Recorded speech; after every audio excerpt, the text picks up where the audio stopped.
سوال یہ ہے کہ ٹشو پیپر سے استنجا درست ہے یا نہیں ہے؟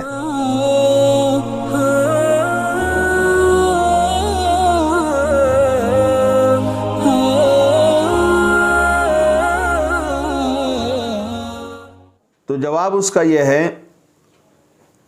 ہر وہ کاغذ جو استنجا کے لیے خاص بنایا جائے، جس کو ٹشو پیپر بھی کہا جاتا ہے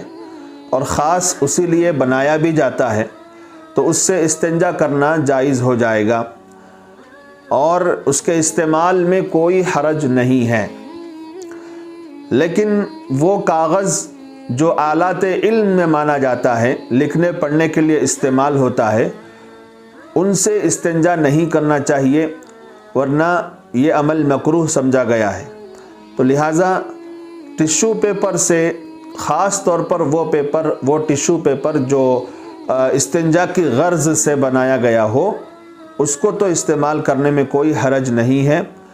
لیکن وہ پیپر جو آلات علم سمجھا جائے، علم حاصل کرنے کے آلات میں اس کو سمجھا گیا ہو، اس کا استعمال مکروہ ہے۔